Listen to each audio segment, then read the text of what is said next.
Hello, dwellers of the interwebs. Today, I'm not necessarily doing an informational video. I more just thought I would go over, go over solving a cube intuitively, entirely, so no algorithms at all. Let me first mix this one up. I'm not necessarily going to go in depth this video in terms of how everything is done, but I'm going to just show you me solving intuitively. And one thing I should say is because then a lot of them are, it would be, when I mean no algorithms, I mean none of the static algorithms, no algorithms where it's like left, right, up, down, blah, blah, blah, blah. But instead it would be ones where it's like, well, if you do this, then this will happen, and you can kind of shape it. So, I mean, instead of it being like, oh, I need to connect those two pieces, I just do that. Well, truthfully, that was more on intuition, but yeah. This should be mixed up good enough. Wait, hold on, I see some squares. Anyways, but yeah. So first step in the process for me, well, solve first two layers. That should be relatively simple. In fact, anyone, or a lot of people tend to be able to do that. And why did I just start doing that? Hold on. Mostly I use Petrus's method. I don't know why I just started doing Frederick's. But anyways, okay. So let's see. So it starts by then making a 2x2 square. Oops. Hold on, sorry, I'm kind of blanking at the moment. Okay, that. And I'm still not the best at Petrus's method, but I'm improving.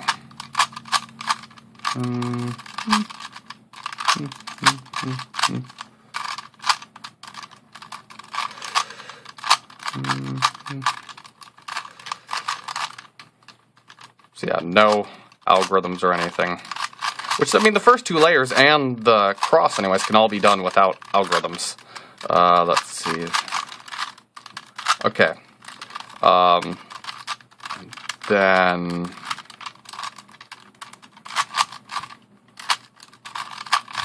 Okay. So, there we go. First two layers and cross done and in place without algorithms. Okay. After that, you have to start using some fancy little tricks, which they're not the most efficient, but it can be good to know them. And I believe there's technical terms like a commutator or something, or commuter. Yeah, well, something anyways. Although, there's some other things in there that then I don't really know.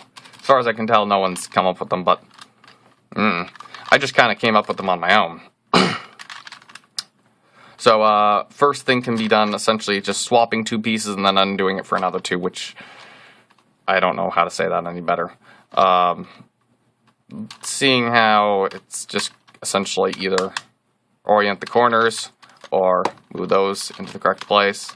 And they can be done in either order. I could do the corners first. I mean, it doesn't matter when it comes to this way. So, I'll do corners first. So, I'm going to swap those two and then swap those two. So, let's see. Wait, why did I do that? Hold on. This. So I just swap those two.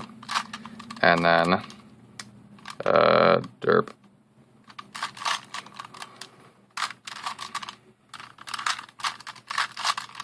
Swap those two. Okay. Why did I do that? Could have just done back. Oh well. Anyways, yeah, and then it's just twist this around, which technically there's two different ways I could go about doing that, because I could do it like wait, which way was it? There. Oh well, never mind. I'm just gonna. Anyways, I twist that around, then I go over to this one and undo what I just did, and it's solved. It's all just basically a process of going through, and you can do one thing and then undo it for a different. As long as it if it messes up an entire layer, so long as you're... Yeah, I have to think about it. Okay, it would be like, for every piece that you have wrong, there's going to be a piece that then is also another piece that is wrong in the exact same way. If you fix one piece, but it messes up the rest, as long as that piece is still on the same layer, or the same, or as long as that, whatever you did, only messes up one specific set area, and it leaves the rest, wherever the piece was that then you took it from, as long as it leaves that the same, or messed around with, or, I mean, it only leaves that except for that one piece that you messed with or whatever anyways, or one group you messed with, as long as the rest is left the same, then you can undo it for a different set of pieces to have the same thing. It's difficult to describe. And I've been just referring to that as my own method. I'm not sure, though, that then it may or may not have been invented before. I would not be surprised if it had been. I just don't normally know how to go about seeing whether or not it has been. I mean, it's like, oh, we'll just Google it. Well, good luck with that. If you'd love to, or if you like to try that, go for it. Or if someone happens to be watching this that then knows of said thing that I'm talking about, then feel free to comment that or something. But yeah.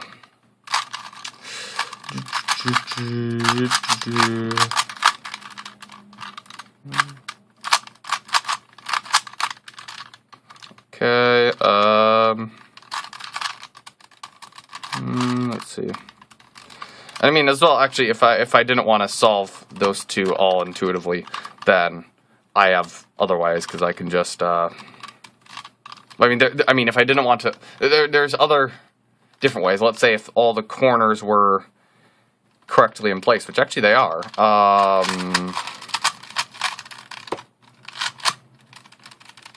Then it comes down to this, so I can pull this one out, which needs to be swapped with this one, put one into place, put the other into place, or, well, not into place, but temporarily. Then I just place this where that was, and basically undo it for the exact same set of pieces. So, yeah, that could be seen as an algorithm once again, but I mean, it's more of I'm making them on the spot. I mean, it's only an algorithm so long as you don't know what it's doing. As soon as you start to realize just what it's doing, it's more of a concept. I'll solve it once more just for show, and then I'll probably be done with this. But yeah, it can be difficult to understand, depending on it. I know some people, anyways, then have solved Rubik's Cubes before, which then could not comprehend this, and then I know other people then grasp the concept immediately. So, it's kind of wishy-washy. Yeah, that's all I got to say about that. And then I just did not mean to do that. I'm kind of a little bit tired at the moment, so, I mean, yeah, I don't know. Maybe I'm just not on a good day. I don't know. I always say that.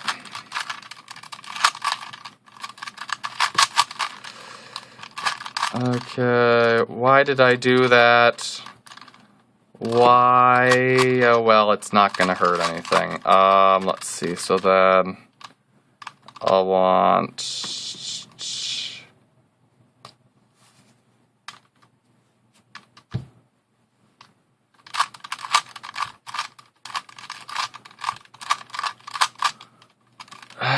Okay, oh,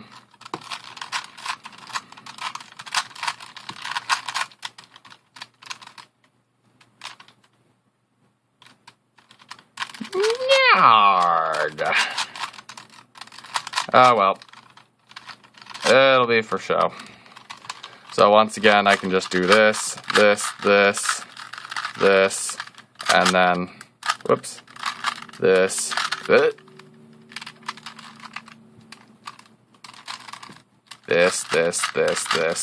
This.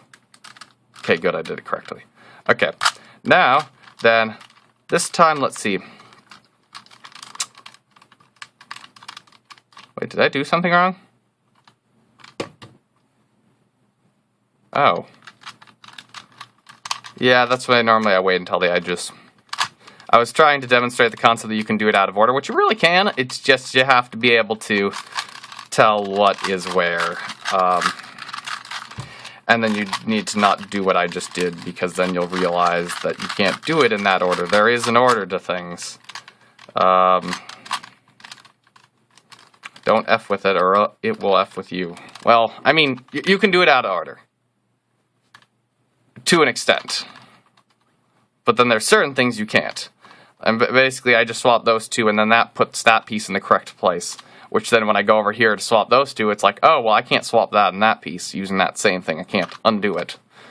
So, instead, I need to swap this and this piece first, then undo it for this one. Okay. Okay, so now then we're down to, got one correct corner, and the rest, blah, blah, blah. Another thing I can do, do I dare do that? Nah, I won't. I'll just go with the, let's see, so I'll just bring this over here.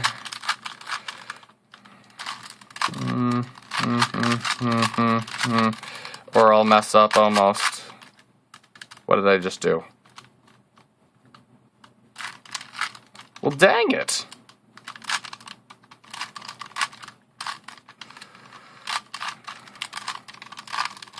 There we go. False alarm. Okay. So then I'll just, well, okay, this is borderline use of an algorithm. It's just, I know how that whole thing works, and I know that then actually if you repeat it 3 times, it just so happens to be solved, or undo itself. Alternatively, so if I had that exact same thing again, or something, oops,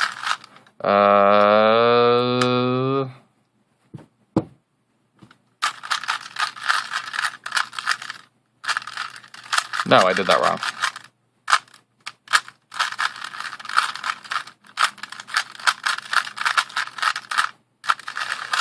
Or I'll just mess up completely and fail. Yep, I just messed up completely and almost failed. This. Okay, one more time. Sorry about this. You can tell I'm on an off day if you haven't already. Okay, so now with this, you can do something like, okay, well, rotate that one that way, then undo it by rotating that one that way, then redo it by then doing this and that. Which, I mean, there's multiple algorithms to do that, because you can do, whoops, you can do this, wait, hold on, okay, so you can do that, and then instead of doing this, you can do this, and it doesn't matter.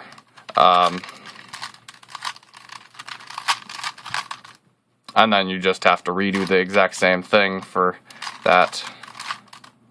Wait, why did it, yeah, except when it comes to that one, then, so you do this, and then just undo that exact same thing. But seeing how in the middle there you essentially do the same one, you wind up, it's a lot undone. You just repeat the same one twice, and it just so happens though when you do same one 3 times. I'm not sure about the other way. Hold on.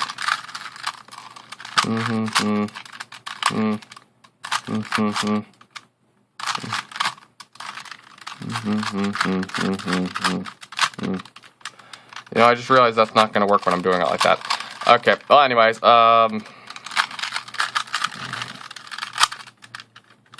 let me just quickly solve this. Might as well just resort back to the old original. Okay, there we go. So yeah, that was basically, anyways, 3 intuitive solves. I might go more in detail on the whole thing later, but it's not that, it's, how to say this? It can be difficult to learn, but it's near impossible to completely master. However, if you can learn how to do entirely intuitive solving, and you can master it, you can get things down to be ridiculously fast.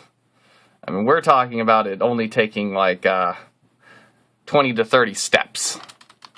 And so if you can manage to do that and think about the whole thing, and if you have fast enough hands, as if you had one of the other people just doing basic Friedrichs method or whatever, Friedrichs method, then you could easily be at the top. Considering that those people tend to take between 30 to 50 road twists in those 5 seconds that they're solving it. I don't even know how. But anyways, that's intuitive solving. One way of doing it. I've also been learning ZZ's method recently, and I might make a video on that. Okay, goodbye people of the dwellers of the internet.